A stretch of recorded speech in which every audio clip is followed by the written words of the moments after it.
Live from Rusty Nickel Icehouse, during 95.9, the Ranch Music Series, it's JAG After Dark. Is this a clean version?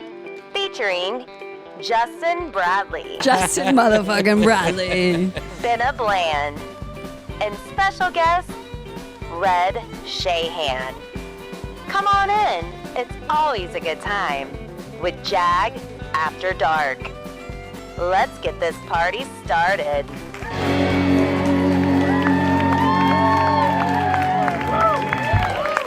Yeah!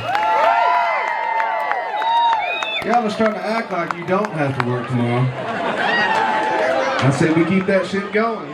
This is our official first episode with Red Shahan, and we're here at the Ranch Music Series. We are, so we're going to give a big shout out to 95.9 The Ranch and the Rusty Nickel Icehouse. We appreciate them and their time, because I know they can cut me out and fix that. That's my first time here. It's a cool spot. But you've seriously never been here. Never been here. I mean, these days I don't get out much, so it's not like I'm running around acting like it's 2012 anymore, but I mean, this is a cool spot. I mean, it's right here in the middle. You just want to dig into this 2012 thing right quick? I don't even have a note for that.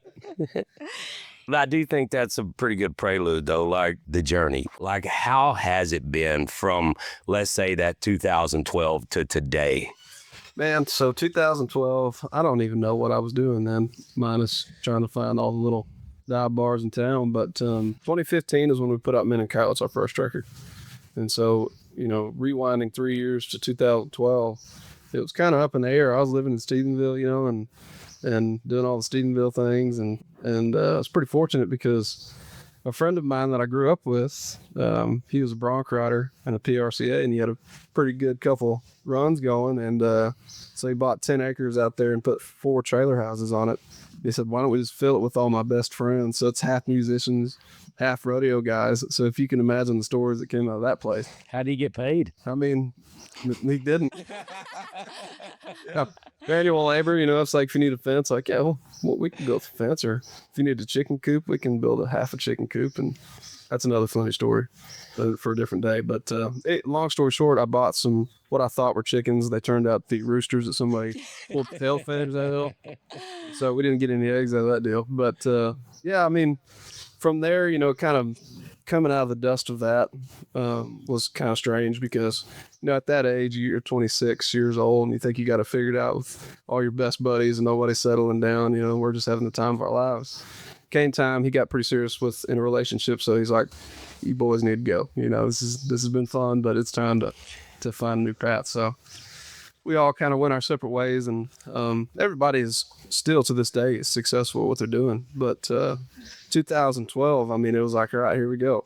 And so I think that's when I first moved to Fort Worth. So kind of started getting in the scene and kind of figuring things out. And I'd been playing around a little bit before that. But that's when I met Pawpaw. I'd known Parker forever from Lubbock. Ryan Tharp, I met a few people around town. So we just started playing. And they were like, hey, you want to cut a record? And I was like, sure, let's do it. And 2015, we put out Men and Coyotes. And that's huge. Huh? Everyone's favorite song. Still, best performing record that we have. Yeah. Where I wrote it from, and I'd had those songs for a while, so it wasn't like it was stuff that I just recently wrote. I'd had them for a while. We kind of put it out, just no expectations. It was kind of nice because we didn't have any backing. We didn't have anything really going. So put it out, and then just kind of things started kind of moving up the rung. I guess you could say, I don't know what the rung is for the day, but things started happening, and it was like, oh man, we need to kind of figure this out. So, fast forward to now, like that's still the number one record that people request. And, from 2015 to now, it's really just been having kids and Daddy's just going to take the iPad into the bathroom, okay? trying to figure out life, and really getting to the gritty side of that. But now that we're medically done with having kids, Medically. yeah, now you have checked those 3 boxes. The sky's the limit now. My wife, she's at a good place. Our family's at a good place. We got good people behind us, like Justin and Jag, and so that we can get down the road, and it's things like that we've encountered, because we were playing funsies, we were tapping on the hand drums when we should have been beating the big drum. Yeah. And now we're trying to really rein it in and make it make sense. We're going to do a lot more Texas dates, a lot more surrounding states to try to rebuild that home crowd. and just, kind of get back to the old, it's like just the road warrior thing, and it not be about here to Canada. It's like, let's stay around here and see what we can start up. Oh, we're happy about that. I have a question. Okay. How did y'all two meet? Because I don't know how y'all met. I remember, so I Like, do y'all I remember? before the bunkhouse, but me and Travis were building a bunkhouse before, right at the beginning of COVID, before COVID even happened. And he's like, "Hey, my uncle, my cousin, he got some metal. He put roof there." Okay, yeah. Travis and our cousin. Yes. And Once removed by 2 marriages, but yeah, we're still we blood. It's cool. okay, Yeah, we're all blood. Yeah. yeah, but he's like, "Man, my cousin's got some metal, And I was like, "Sure." And sure enough, he called in. He's like, "Yeah, just have Red make a post. It'd be good." And I was like, "That's pretty dang cool." Yeah. Yeah. And then fast forward to now, it's like, I could call this dude if I'm stuff cool middle of Mexico. Help with posture, go up there, bunch of water. Or maybe Jack Daniel, you. Sorry, I had to use all the ice to keep my 7-Up fuel, Water in the radiator right here. I think with Red, we've talked about, for the last, I don't know how many years about businesses. You've called and the drive through the car washes that we talked about. And, I don't know that people know that you have other businesses, that you're constantly trying to reinvent yourself and do more for your family and to make things happen. Yeah. They don't know the smart guy that I know, right? I mean, they know this great musician that just gets up there and, I always tell him, like, he's got like this smooth voice, I mean, I got a good voice, but I can't sing, Jack Daniels and cigarettes. But like with Red, as we talk through this, it was like, from my side of it, from a business side of it, right? We have our reps, we're on the ranch, we're kicking radio stations. We've got your Facebook. What would you put? What I have now? Instagram. Justin has an Instagram. Yeah, Justin MF Bradley. Yeah. That's all Benna. That's my handler. Just so we're clear, that's not me out there shouting it around, But to have to have that next leg up is how I saw it. When we were sitting there at the office that day chit-chatting about it, it's like, man, this moves us, especially like on the Fab Forward side, because the bolt-up buildings, like when you are traveling in those other states and whatnot, and you see that brand, you see the JAG Metals brand, and they ask you or somebody associated with the band, or what is that? Conversation, that's a natural conversation to have. I mean, it's tough for anybody, especially after COVID, for whatever reason, to get up and down the road and to actually give it an honest try, and that's what he and I sat down and talked about. Was it, I'm like, yeah, what about this business? Like, what about this? Mm-hmm. And he's like, yeah, but what about music, and what about the thing that you're the best at? And he's like, what's that going to take to, get you down the road? And so we worked up a deal, and basically the deal is every grassroots interaction that you have with people. And it's like, I think a lot of guys, when they start kind of climbing that ladder in music, they tend to forget that there's people that believed in them a long time. Mm-hmm, yeah. And so if anything, if there's a point where I can give back to Justin and the things that he does for not only me, but, the music industry itself, and not to mention even just metal, and to give people, give them a roof over their head, quite literally. And so, it's an easy conversation to talk to people and be like, hey, like, yeah, I know you see that logo. Let me tell you what this means, what it means to me. And that's been really cool, coming out of our last conversation. It's like, it's one of those natural things that just flows. It's easy to talk about people and to lock hands with somebody else that believes in it. That's kind of what I want to do moving forward, is like, if it's, as long as me and Justin will always be friends and keep doing this stuff, it's like, what if there is an opportunity to keep highlighting people that, especially small businesses these days? Mm-hmm. What if we can lock hands with these people and be like, listen, these dudes are killing it. Mm-hmm. Just because I have a voice for music doesn't mean I need to talk about a bunch of dumb shit. Like, about these people that are struggling. And if there's ever an opportunity, I think Justin understands that fate forward. Serving nature, yeah. Yeah, I think the charities that sit behind what all of us do. I'm not just talking about myself, Jag, you, yourself, or I think it's that helping hand and knowing someone's presence, whether it's with my own guys or like you with your music and things like that. Like at some point you got to double down, and we all have help, right? Everybody. Somebody's helped somebody somewhere. We've all had help, And that's what's the fun part of it with me. Yeah, and our mutual interests are the same. It's like we sit down and start talking about kids, how can we help kids, and he and I were like start trying to like the many books. Yeah, wait a minute, no, that's true. Like so, we meet over at H3 when we were putting the barn up at Northside. Yeah. So Red comes over and sits down with me, and we hadn't seen each other in a minute, and we're trying to catch up. And we were talking about some heavy stuff, some great things. It was great things, but I'm pretty sure I had tears in my eyes. Well, that's one of I ain't gonna lie. my questions was, what do y'all talk about alone? So apparently I'll just like talk about sad shit and cry. I mean, but happy. Like, Yeah. sit down and we're talking about like how can we help people. Yeah. That's our conversation lead to, other than like That's amazing. Well, we were talking about Jesus and how, getting back into the church thing and you raising your babies and just, I think life in general. Yeah, it's more like motivational. Yeah, because I know what Red does. He knows what I do. I like to hear his stories.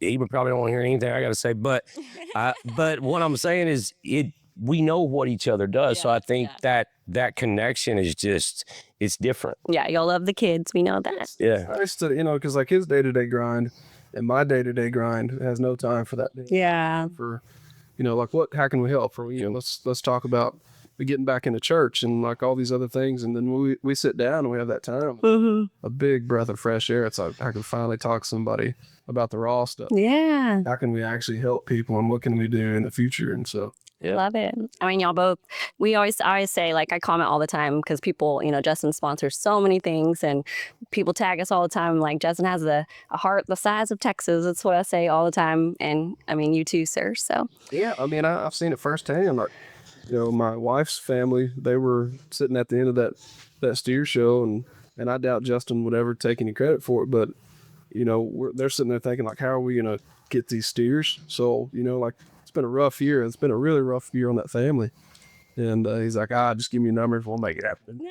Call the next day and like, he can't believe All right. he had any hand in it. He won't even probably admit to something happened. Yeah. Whether it was just the grace of God. Yeah, it's a hand of God. Yeah. And it always is, right? It's because that's a way deep conversation. I'm not going to go into that. So I want to touch on something since Rez brought it up twice. He brought up the Rona twice. So Rona. So Red calls me and he's like, hey, trying to help people. And he's like, if we get, maybe some buddies need to sing because y'all couldn't sing anywhere, huh? I mean, there was nothing. No, we couldn't do. I mean, every venue was scared to have anything going on. I mean, people kind of kicked around like, let's try to do a little underground party or something. Yeah. They even, crawfish on you. I called Justin. Well, I know now. It's really like, looking back, I talked about earlier, it's like really looking back, it was about putting smiles on people's faces. And so we locked that sumbitch down. We did. We get them big in the fab shop. We move everything. No, there's a lot of shit in there too. So we move everything to the side. We close the front door so nobody can see. We kick the back doors open. And you brought Charlie Shaft, yeah, Roddy Parker, he ran sound and sang. Yeah. And we filled up the coolers and filled up the ball. We threw down, baby. I mean, it was great. My head off and locked them too, man. My Hispanic boys, they're out there. They doing it. Everybody was doing it, man. It was great. Getting down. I love it. That's what we talked about was the fact that after it was all said and done, like the amount of smiles that were on people's faces, like for some normality, and be able to hang out. And, it felt like the outside world had just went away and we were just right there in the JAG building, just doing our thing. I love it. And then Red breaks my go-kart. So I got this high-speed go-kart for my kids and I have it back to my truck. And it's not for, it's more for speed racers, little guys. Red gets in this thing. He's gonna do it and I can see it happening. Chain snaps. He did get some good ones. Figure eights, I got them out. But what people don't realize, again, that golf cart, runs 8,500 miles an hour. That thing is sick. And then we snapped it. Yeah. That was fun. Yeah, it was. That was. And the employees, they still talk about it. Yeah, I actually have heard them talk about it too. Well, so like working with the ranch and not this ranch, but the new arena, the enclosed arena, and we're moving into that team roping and offering that to our customers and our people that we're going to be doing. I mean, like I'm looking at this place and I'm like, we're fixing to have a party. This is going to be sick. I think people got to get back to it. I mean, there's nothing that really kind of hits home like a good old pasture party. Oh, right. That's how we grew up. Yeah. I mean, it's getting so complicated to go party. Yeah. And it's like Parking. me and my wife, like we just want to go somewhere not necessarily quiet, but we don't want to have to mind our manners. Yeah. Right. Or yell. I'm like, if we go out to a barn that Justin's working at, it's like, we want to put some paint on. I want to be told what to do. Yeah, we'll leave that alone. But yeah, we've been there once or twice, and I agree with that. I think that's the fun of it. And everybody just gets so far away from that, so they get so stuck. Yeah. It's like when I drop the F-bomb. I mean, I do it a lot. It's just who I am. The way we grew up, there was no intention. We called each other every name in the book. We had no feelings, and you do that today. And I mean, we closest friends, they get every sort of word on the whole book. And that's how we talk to each other. And we definitely tear each other down just because that's how much you love somebody. Yeah. They say if you roast people though, that you actually really love them. That's like a high sign of. I must love a whole lot of people. That's the company that sticks around me and Justin. They know if I'm not motherfucking you, there's something's wrong. But it is a fact, right? That's a fact, and it's nearly like it's expected, like you don't cuss at somebody and they're like, am I in trouble? What do I do? And I'm like, shut the fuck up. I mean, but it is true. And I think that's a testament to our friendship, is being able to have those conversations and laughing and just dumb conversation that's actually probably pretty deep. But to us, it's just a banner, and that's how we roll. Yeah. So that's no other way. Yeah. No, but go ahead, Ben. All right. So you have I build websites, do marketing, So your website, your about section is one of the funniest I've read in a while. I'm not gonna pull it out and read the whole thing, but I was taking notes. You're from Bluffdale, Texas. You have a wife and 3 kids. We already talked about how beautiful and amazing they are, and you told us Red Caveman was hung out with us at the stock show this year, and we got to know him a lot more. And we gave away pigs. We gave away pigs. Yeah. It says you're an avid outdoorsman and a Leatherman owner, if you want to talk about. But it also says you can use several jumping jacks. Okay. First, before we talk about that, how many jumping jacks can you do? I mean, how much time we got? Okay. But yeah, tell us about the Leatherman owner. You pulled out your knife. What you got? Game changer. I mean, this is, we're not promoting this thing, but I mean, if Leatherman wants to jump in on some JAG. Yeah, let's go. I've always been a pocket knife guy, but I mean, this thing here is like a toolbox in your pocket. Okay. I mean, it's the most legit thing that you could ever have. I used to be giving away pocket knives. I'd be meeting a random person, talk about life or whatever. Yeah. And hey man, you got a good knife on you? Mm-hmm. And I'm like, no. I'm like, oh, just take mine. That's ceased since I've got this weapon. What ain't getting there? No, yeah. Unless you're a super special person. Yeah. So I read this one part, this sentence. And in this sentence is rodeo, AC/DC, and the Indigo Girls. So I need some clarity on this right quick. AC/DC, as a kid, I just wanted to rock and roll. Yeah. Not that I could ever play the guitar back then or anything, but my mom listened to Indigo Girls, loved them, and I think they're fantastic. I don't know if you've ever listened to them. Oh, yeah. I mean, they're incredible. And so I kind of got both worlds, like that Indigo side, and then me trying to run away and be a shithead. So DC, nobody's gonna catch me. But it's kind of funny because when I read that, I'm like, there's the Americana. Yeah. It just snapped. Yeah. There's the Americana. What is Americana? What is that description? Americana is it's just the melting pot. Yeah. It's being able to do what we do and people stick around and actually not leave. We can play the songwritery stuff, or we can get down and rock out. Okay. It's not just one genre. I mean, it's a lot of things that melt into one. Okay. A lot of people are good at being congruent and making like these seamless records that sound the same all the way through. Yeah. But me, I'm just like, Oh no, I love it. I mean, that's how it used to. You'd go to a concert back like before me, and you would see Snoop Dogg, and Yeah, obviously, well, you can go all the way. I mean, you got a rabbit cooking your eggs in the kitchen, you know. So, I mean, which is one of my faves, by the way. But that's so. What do you think that it? With that, do you like one thing with Americana? I love it, obviously, but everybody wants to like jump on whether it's the ranch or artist and be like, well, they're not Texas artists. Well, no, you're not. What do you live about 5 miles from me? 10? I mean, you pretty Texas artists about Generation Tech. that's why, right? from Bluffdale. But I mean, I've never run off one crowd ever. No. I mean, not in school, not anywhere. I hung out with everybody, Yeah. and it's the same with music. And I've locked arms with some of the craziest people that you could ever imagine. Yeah.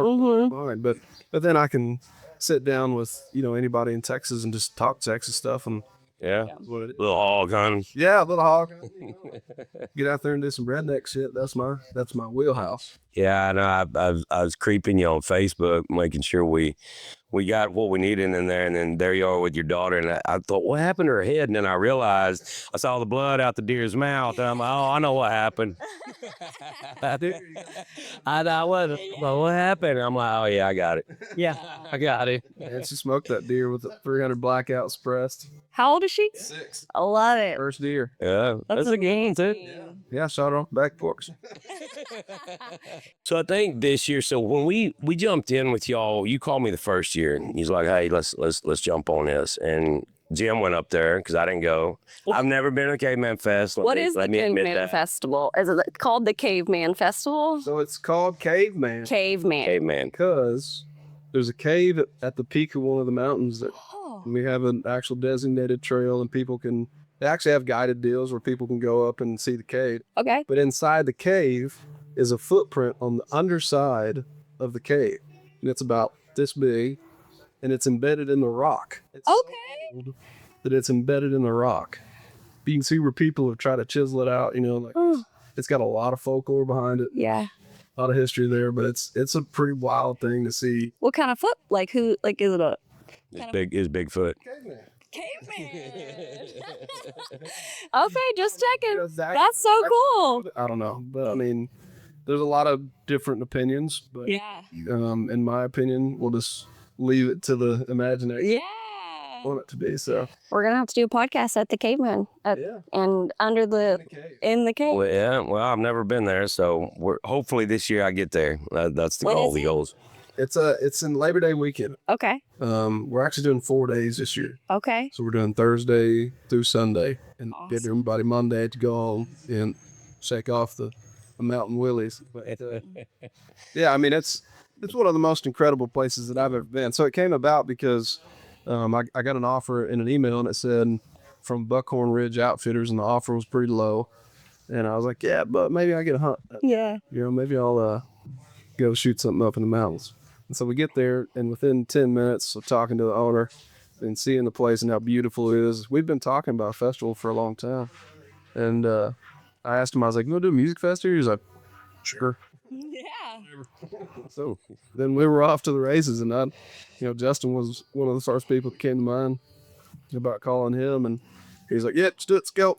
I love it. It didn't even bat an eye. So I mean, it's wild looking back, year one, all the lessons that we learned, going into year 4 now, and it's pretty nuts to see this thing actually kind of starting to become a thing, and seeing how it's kind of shifting gears, and the team that we have and the people behind us, and it's pretty nuts. Yeah, that's a lot of work. Yeah. So Jim, I couldn't go. Caden had they moved him up to varsity. So man, I've never missed his game. So obviously, kids, back to what we were talking about earlier. Yeah. I'm going, right? So I get scratched. I send Jim Cagle.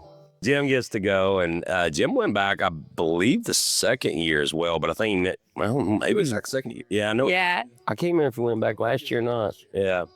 So I will be there this year. So yeah, Benna will be there. So with that, Red came back and we started talking.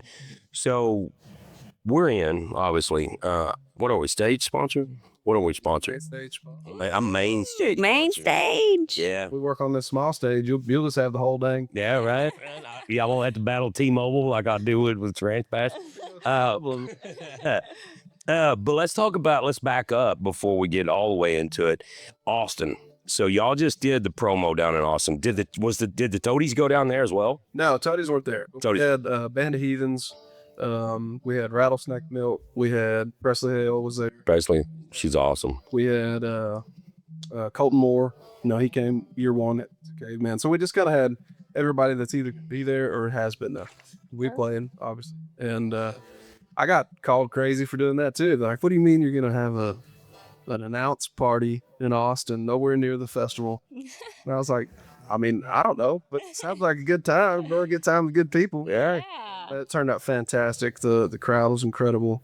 Apparently it was the biggest Friday that Austin had seen through South by Southwest. And Wow. it was, That's an accomplishment. Yeah. Yeah. and you see that JAG band. You got that JAG brand. Right up. Yeah. You can't help but brag when you get it from JAG. Yeah, I mean, it was a great deal. And we were running promo codes, we were running JAG stuff, and everybody involved was really happy, and all the sponsors that could make it. And it was it's a good turn. I don't think people realize like how hard it. I'm at a lot of stuff tonight included. It's a lot to make it to everything. And so one thing that I think I've really learned to do is to only get behind things I can be at. Because just like you sit at your merch booth at the end of shows and whatnot, shaking hands, kissing babies. Oh, anybody else didn't. You can't, right? And so that's why it's so important to me to get there this year, Red. Even if it's just Saturday, but I'll be there one way or another. Luckily, you know by now that I am at this point an extension You are. that I surround myself. You are. And so it's nice that you agreed to Austin. You're like, I can't make it, because you'd have that conversation with I know. You're like, I'm done not going to stuff that I can't sponsor, or I'm done Yeah, I can't be there. be there. Yeah. And they said that, and I was like, shit. And then he's like, how we gonna do it? Yeah, I was like, And he's like, if you throw anything, I was like, I got you. I got it. We're in. We're doing it. No, it's not like that. But you got to get behind that stuff. And I don't know when you're gonna max Caveman out, but if you cut it the way, because y'all are cutting it down to only so many people now, right? yeah, so 5,000. I mean, after kind of realizing year one, what it's gonna look like post festival, and the amount of cleanup and the stuff that we don't want to do that area. Right. And also the infrastructure. I mean, we can only do so much, unless people want to, they want to knuckle down and come camp, which I recommend. Yeah. Because that's the experience. You're there, it's 75 in the daytime, 55 at night. Like, you can bring your whole rig and park it wherever you want. You don't have to bring the tent. Yeah, well, I mean, that's what people need to understand. You got RVs spots, you got tent, just camping spots, period. I'm sure the resort's already sold out, but Yeah. but if they would start coming, they would get on that newsletter to where the day after it's over, it would hit it, and they could get into more into the hotel side of it. But yeah. I mean, it's everything's possible. Because that's what y'all designed it for, was a destination concert, like a yearly destination. Because what is it at this time of year here, weather-wise, like 105, like Yeah, it was so hot. Oh yeah, I'm in a pool flipping steaks. on the It's- end of the summer, you're tired of it, and you get up there and you get out of the truck and it's 75 degrees, and then it's jacket weather at night. Yeah, I mean, that's not much more you can get. yeah, that's awesome. Benna, lay it on us. Lay it on you. Well, I asked all my questions. I really wanted to know what y'all talked about alone. My mom used to be on the radio, and she was, hyping me up before this, and so she was giving me some questions. It's just real conversation, I think. The business talk's always fun, but so I got. He always entertains. Yeah. It's nice because I have these wild ideas, Yeah, and he's like, yeah, but what about music? but it's always one about music, man, because. But if I could sing like you, I wouldn't be sitting here. Y'all be interviewing me. So, because like I said, I did my digging. Well, I got two questions. So we're in with the caveman and the partnership. Who's in the Bigfoot costume in the reel? That's your cousin, man. I knew one, man. I knew that didn't be. I mean, it was first year. I had our media gal. I said, hey, I need you to pick up an extra large caveman suit. Don't ask questions. And she's like, okay. And so she gets the suit. And then the day of the festival, I handed it to Travis, like, you're going to wear this for day. I knew this was going to happen. Enough drinks. I also need you to dance. That's the thing about Travis, man, is like, no matter what you put in front of him, he's going to figure it out. And if he doesn't know how to figure it out, he's going to find somebody that can help you figure it out. I mean, he is like top to bottom, the most handy tour manager, babysitter, whatever. Throw at him. I mean, I throw my kids at him, like, we're going to go for an hour. He'll be fine. He's like, And he's just such a good human, you know? he's got a certain, Yeah, Travis. nothing more that makes him happy than making other people happy. Yeah. I love that. So as I was digging, because I started, but I don't know. I left the office at 10:30, so I started about 9:55. Before I got my hair cut, by the way. Is it true Buster Frierson had to rope one of your cows? And tell me how that happened to the Dairy Queen. Yeah, so I was hauling some cows back from so my parents moved from Decatur up close to us, and they got with the kids. And so I was taking some cows from Decatur out to the ranch. And I am not joking. I swear, even on my kids' lives, that I double checked all the gates. You always double check. Yeah. Because that's how it goes. Because I have had accidents in the past, but they weren't as extent as this. But so we're going down the road, and I turned the corner going in Graham, right there by the Dairy Queen. I look in the rearview mirror, and I see this 22-year-old cow rolling. Oh, it's like that meme. If there could be a bad day, this is it. And so Park jumped out, and I get her hemmed up in the parking lot of Dairy Queen. And there's people out there just fat belly and eating their ice cream, watching me keep this cow hen up in the corner. I'm like, if y'all want to help, you can. And so I finally get her calmed down. I call my really good friend, Britt Nance out there. His place is next to ours out there in Graham. I'm like, hey man, I'm in a tight spot. He's like, man, I'm about an hour up the road. And I was like, well, I don't know if I have an hour. And so he ends up coming later and helping to keep her hemmed up. And I called Leroy Brisby. Oh, Brisby. And because I didn't want to call Dale because I knew he'd come with a film crew. Yeah. Now I called him. I was like, hey, can you come help me? He's like, yeah, let me get on with Dale. I'm like, please don't. So, Dale calls me. He's like, why don't you want me to bring the film crew? And I was like, just because I want to get this taken care of and I want it to go away. Yeah. He was like, yeah, no problem. We won't bring nobody. Shows up. Here come all the lights and the camera and Busters and all these people. I'm like, oh. And then it turns into a rodeo. And I'm talking, this cow takes off across the highway and they're chasing off. Finally get a rope. We get her pushed in the trailer. Go back home with my, just my head between my knees, just sulking because something so dumb could have happened. But yeah, it was an experience. And yeah, I don't ever want that to happen. So triple check the gates. Yeah. Dale did miss. So I know this is going to come back around, but I will say Dale did miss twice. And Buster has a con button up. They cleaned up and it did select it down pretty easy. Well, Buster, if you see this, you admitted it first, just so we're clear. I don't know. How much time we got? Where we at right now? We're good. Yeah, I need a goddamn drink. I know. And it is hotter than new love in here right now, Barry. Fred, any other podcasting tips for them?